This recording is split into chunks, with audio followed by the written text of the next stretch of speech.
unpack now this latest development or these latest developments in international politics. Let's speak to Siphamandla Zondi with the University of Pretoria, and he joins us now via Skype.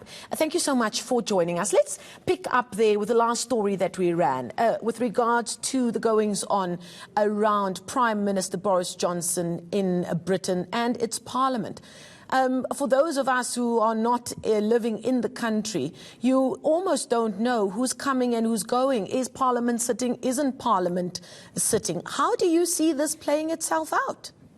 Hi, good afternoon. It's a drama in politics. It's been a long going drama, almost 2 years, or more than 2 years, actually, since 2016. It's a drama after the drama. The latest drama is literally because at a point when the leader of the Conservative Party at the time, Prime Minister May, seemed to be failing to get a majority in Parliament to back a compromise with the EU, there emerged a guy who said they had a silver bullet and it will make it very easy. We simply have to walk out with a deal or without a deal. We just wait for the 31st, decide which way we're going to go. And it turned out for Boris Johnson, it was not going to be like that. The MPs were going to scuttle the plans because they were going to force him into an arrangement, as the correspondent indicated, where he might need to seek an extension, but you seek an extension because you are negotiating. But Boris Johnson, since he came to power, has not been negotiating because he, frankly, is looking for a no deal exit. Just come out of it. A deal is really complicated. You might not get what you promised. Your voters might step away from you because in the process of compromise, you might water down your strong language. We're out of the EU. It's now much more complicated. Indeed. There are many watching this saying, can we just fast forward to whether we know it's going to be a no deal or an exit with a deal? What would be the implications for a country like South Africa? We keep hearing that if Brexit does go ahead, it will make partnerships with countries like South Africa and other Commonwealth states far more important. But is it as simple as that? With regards to your first part of your question, all that Boris Johnson is working towards is a no-deal exit.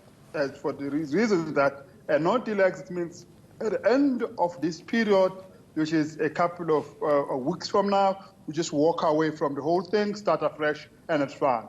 A deal-based breakaway is much more complex. It demands a lot of work, They are not willing to do all of that. So it's likely to be a no-deal exit if he gets his way. But the Parliament have now changed the plans. The implications for us is that whatever happens would mean that the arrangements we have with the EU will not apply to Britain. And therefore, the arrangement with the market, which was called EU, would change a bit in relation to the size of the market you were dealing with. It would be a smaller market than we had in the beginning. It also means that we have to strike a deal directly with the UK. And as you heard, about 3 weeks ago, South Africa has already been in conversation with the UK. They have a preliminary agreement which is meant to secure trade interests for both sides. So it's likely that when we get to that point, we would have been ready for it, would have prepared, so the impact might not be as bad as it is thought. Actually, it might actually work very well for us, as it might work very well for the EU itself. Indeed. Now, if we can just change gears and look at developments on the other side of the world, in the US in particular, the big news finally coming out with the word impeachment, the headline, with the Democrats launching a formal inquiry aimed at impeaching President Donald Trump.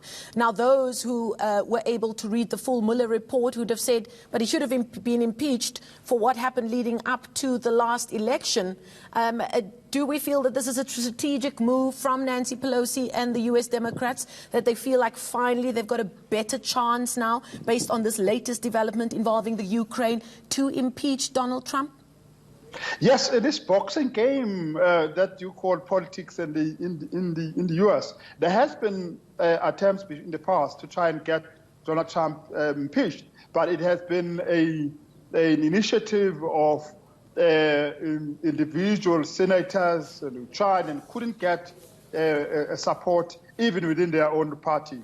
What is different right now is that because there is a technically sound reason to start the impeachment process this time, you are having the leadership of the Democratic Party taking a lead in this process. So it's quite different from what has been done in the past. But the implication of it is that Trump is going to have to defend himself.